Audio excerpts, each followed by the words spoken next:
Today, we're diving into a really incredible story. It's where high-tech science meets frontline animal rescue. We're talking about a life-saving innovation that literally fits inside a suitcase, and it's designed to help some of the most vulnerable dogs you can imagine.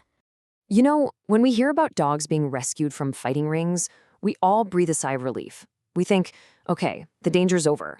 But for these animals, that rescue, it's just the first step. A much quieter and, in some ways, a more dangerous battle is just getting started. So, what is this invisible threat they're facing? Well, it's a hidden enemy that's lurking in their bloodstream. It's a direct, tragic result of the horrible neglect and trauma they've already been through. And this quote from the research really just sets the scene perfectly.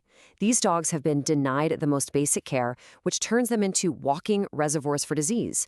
Think about that. More than half of them are carrying infections passed along through bites. Okay, so meet the main villain of our story. It's a parasite called Babesia gibsoni. The easiest way to think of it is like a microscopic vampire that gets into the blood and just destroys red blood cells. And it's especially common in pit bull-type dogs, the very same dogs who are most often the victims of these fighting rings. And this number? Well, this number just shows you the terrifying scale of the problem. A dog with scars from fighting is over 5.5 times more likely to be infected with this parasite. Those scars aren't just a sign of past trauma. They are a huge, blinking red flag for a current, life-threatening infection. All right, so you know what the enemy is. But how do you find it? Especially when you're dealing with maybe hundreds of dogs at once in a super chaotic rescue situation. And this, right here, brings us to the core problem. The diagnostic dilemma. This chart really lays out the conflict perfectly. On one side, you've got your traditional lab testing. Yeah, it's accurate, but it's slow. We're talking days for results. It's expensive. You have to ship samples away. But on the other side, you have what rescuers on the ground actually need. They need answers now. They need something cheap, fast, and totally portable. The old way? It just doesn't cut. And that delay, it's not just some small inconvenience. It creates a massive life or death bottleneck. Imagine, you have hundreds of traumatized dogs in these temporary shelters.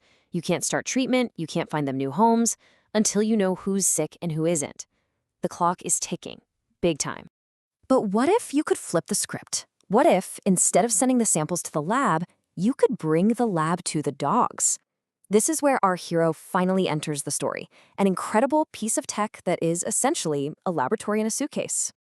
Meet the Pocket System.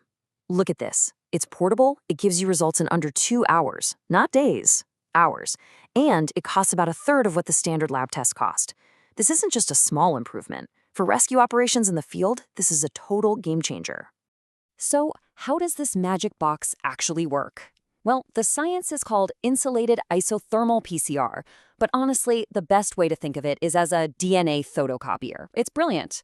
You take a tiny blood sample, the machine hunts for a little piece of the parasite's DNA, and if it finds it, it makes millions and millions of copies until it's super easy to detect. It's a simple 4-step process that gives you a clear yes or no answer. Now, an innovation like this looks amazing on paper, right? But the real question is, does it work in the messy, unpredictable real world? Well, let's look at the study that put this lab in a suitcase to the ultimate test.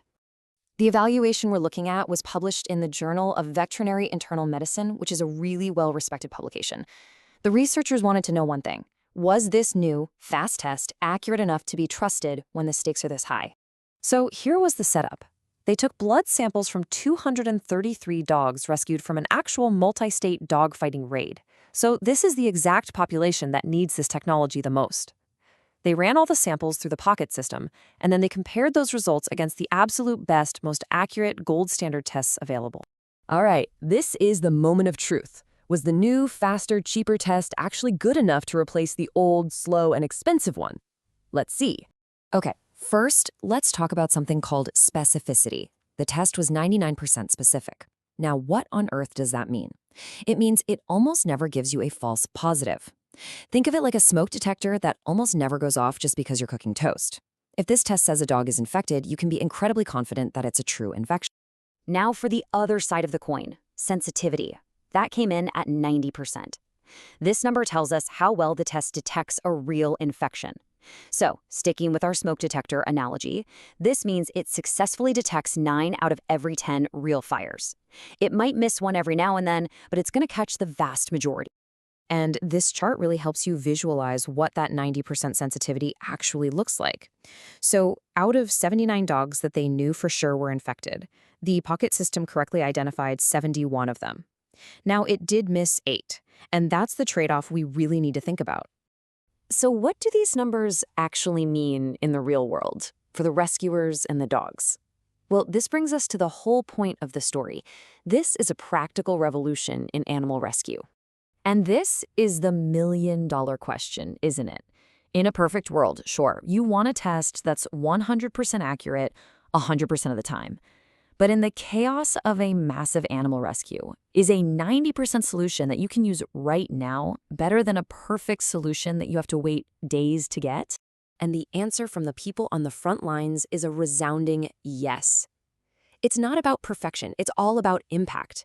This tool lets rescuers make decisions immediately. They can start treatment for the 90% of infected dogs it does find, and they can clear the healthy dogs for adoption so much faster. It absolutely shatters that bottleneck. You know, this study's conclusion just says it all. This technology bridges the accessibility gap.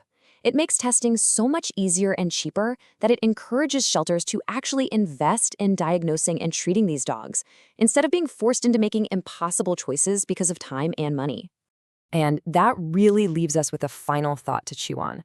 This story, it's not just about dogs. It's such a powerful example of how good enough technology, when you put it in the right hands at the right time, can be way more revolutionary than a perfect solution that's stuck in a lab somewhere. It makes you wonder, right? Where else, in medicine, in science, where else could we solve huge problems not by chasing perfection, but by embracing practical, on-the-ground innovation?